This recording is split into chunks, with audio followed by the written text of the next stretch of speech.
Okay, so I want to start by saying that I am not someone who goes to estate sales looking for haunted objects. I want to be very clear about that. I'm not that guy. I don't have a collection of supposedly cursed antiques.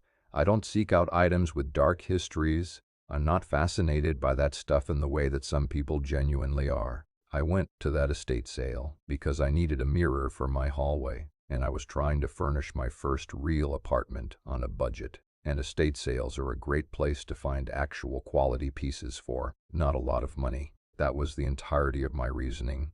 I was a 25-year-old guy trying to decorate an apartment cheaply. That's the whole context.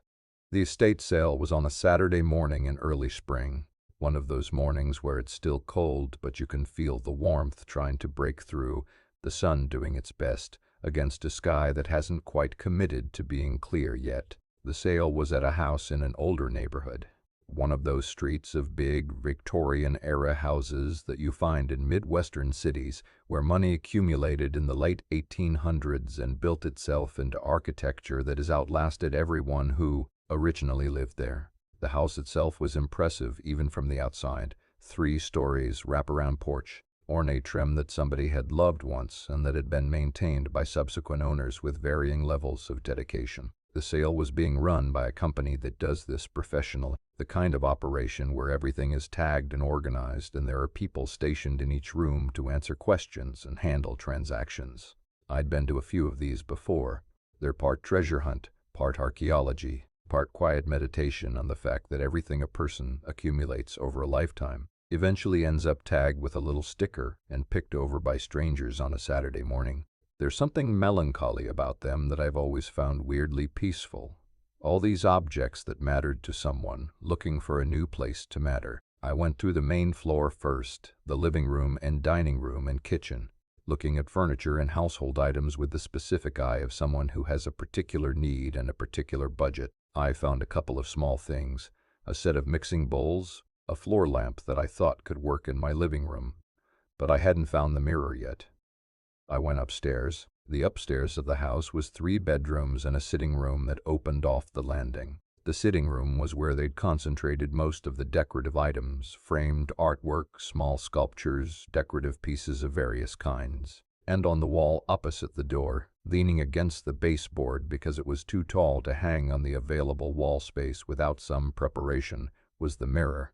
It was maybe 4 feet tall and about 2.5 feet wide, with a heavy ornate frame in what I'd later learn was likely walnut, deeply carved with a pattern of leaves and vines that wound around the whole perimeter. The glass was old, you could tell by the slight waviness of it and by the quality of the reflection, which had that particular depth that old mirrors have, like the image is sitting slightly further back than modern glass puts it. It was a genuinely beautiful object, the kind of thing that would have cost several $100s at an antique dealer and was tagged here at $65 because the people running the sale knew their market and knew that most of the people walking through were looking for practical items, not decorative pieces of that scale.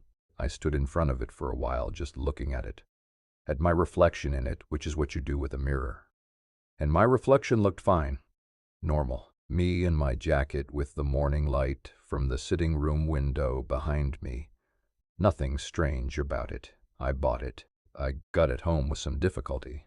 It was heavy and awkward to manage alone, and I had to make 2 trips from the car, and I scraped my knuckle on the doorframe getting it inside, which I remember because I was annoyed about it at the time and I'm mildly superstitious about blood near new objects in a way that I've never fully examined. I propped it against the hallway wall, intending to hang it properly that weekend once I'd gotten the right hardware.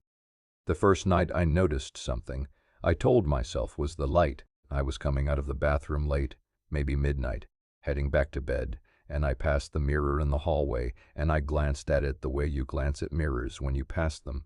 Just a reflex, and my reflection looked off, not dramatically, not horror movie off, just slightly, not right in a way that I couldn't immediately name. I stopped and looked at it directly. My reflection looked back at me normally. I stood there for a moment trying to figure out what had snagged my attention, and I couldn't identify it, and I went to bed and told myself it was the hallway light, which was a single bulb on a dimmer that I kept low at night.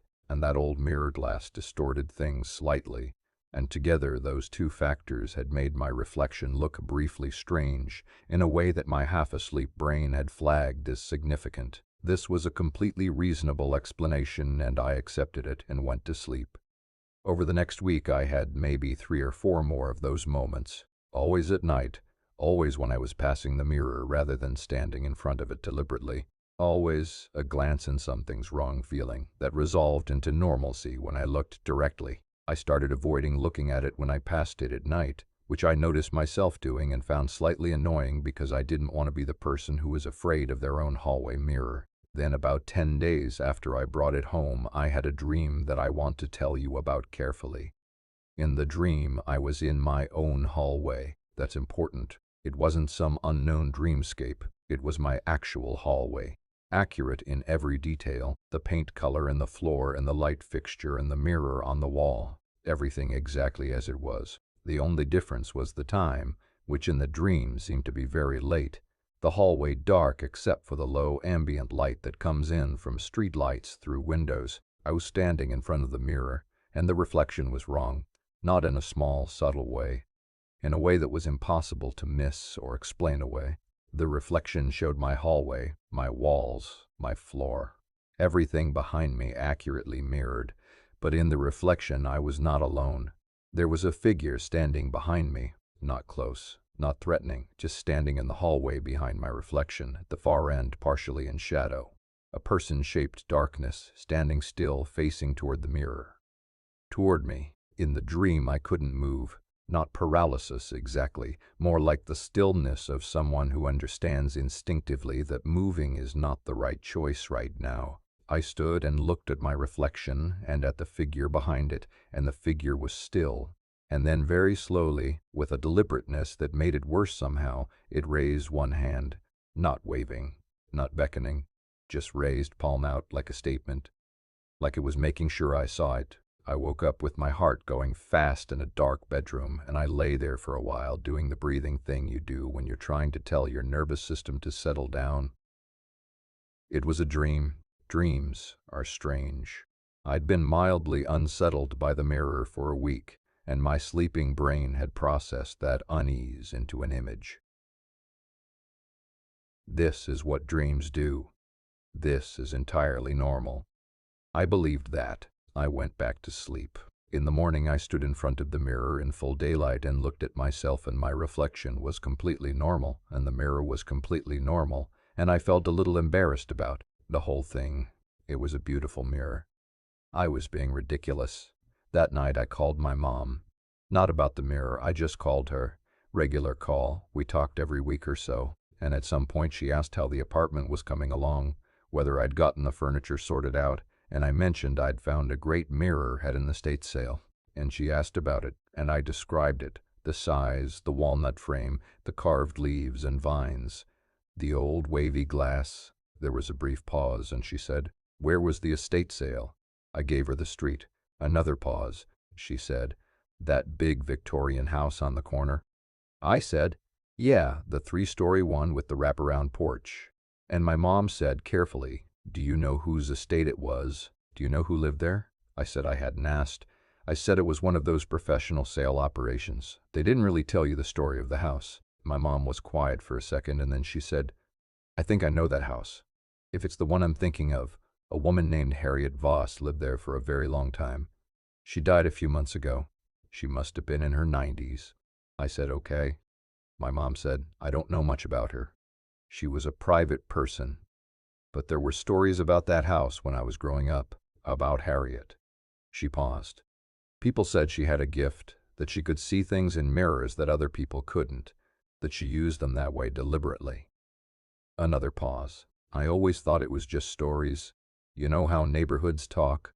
I didn't say anything for a second.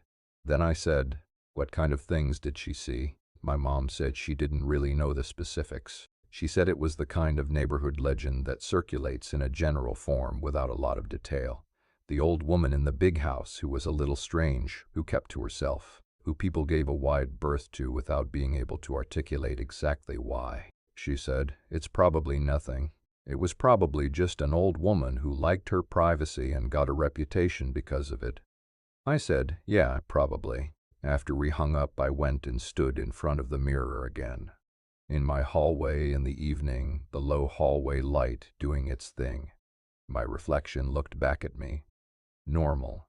Completely normal. But I found myself thinking about the wavy old glass and the depth of it, the way the image seemed to sit further back than modern mirrors put it, and I thought about Harriet Voss in her big Victorian house, and the mirror on the wall of her sitting room, the mirror she'd had presumably for decades, the mirror she had looked into for years and years and years. I thought about what my mom said.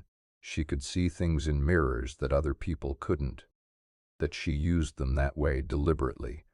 I took the mirror down that weekend. I want to be honest about the process of making that decision because I spent a couple of days going back and forth. Part of me felt genuinely silly about it. I was a 25-year-old adult considering getting rid of a $65 mirror because of a dream and a neighborhood story my mom half remembered from 30 years ago. The rational part of my brain was working hard. It listed reasons. The dream was just a dream. The reflection thing was the light and old glass. The story about Harriet Voss was exactly the kind of thing my mom said it was. Neighborhood legend without substance. These are all real and valid points, and I knew they were real and valid points. But there was another thing, quieter than the rational argument and more persistent. It was this. The mirror had been in Harriet Voss's house, in her sitting room, for a very long time. Whatever Harriet Voss was and whatever she did, she had looked into that mirror for years. Something of that use, that attention, that intentionality, whatever word you want to use, had been laid into it the way years of anything gets laid into an object. And I was a 25-year-old guy who had bought it for $65 to hang in his hallway and who had not bargained for whatever came with it. It wasn't mine. That was the feeling I kept coming back to. It wasn't frightening exactly. And it wasn't malevolent in any way I could name. It was just not mine. It belonged to something or someone that I didn't have a relationship with and didn't know how to have a relationship with, and having it in my home felt like having a door that opened onto someone else's business. I didn't need that door. I hadn't asked for it, so I took it down. I called a proper antique dealer and described it, and they were interested, and I brought it in and they gave me $240 for it, which was gratifying in a small way that coexisted with a larger feeling of relief when it left my car and went into the shop and stopped being my problem. The dealer said it was probably from the 1880s, probably made in the Midwest, the walnut frame and the carving style consistent with that era and region. She said it was a beautiful piece and she was sure it would find a good home. I said I hope so. I hope so too, genuinely. I hope whoever has it now either doesn't experience what I experienced, which is entirely possible. Maybe it was specific to me, specific to that apartment, specific to some combination of factors that doesn't exist in their home. Or if they do experience something, I hope it's interesting rather than distressing. I hope if Harriet Voss is looking through it somewhere from the other side, she finds whoever ended up with it to be good company.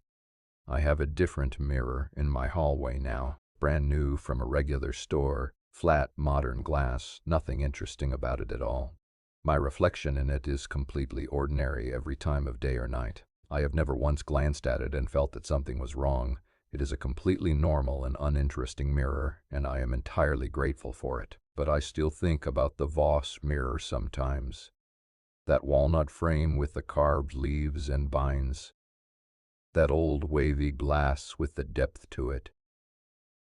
The figure in the dream with its hand raised, palm out. Not a threat, just a statement, just making sure I saw it. I saw it. I don't know what it was. I don't know what Harriet Voss saw in that mirror over her decades with it. I don't know what lives in old glass and old frames and the long attention of people who knew how to look, but I saw it, and then I sold it for $240 and bought a normal mirror and went on with my life, which I think was the right call. I'm pretty sure that was the right call.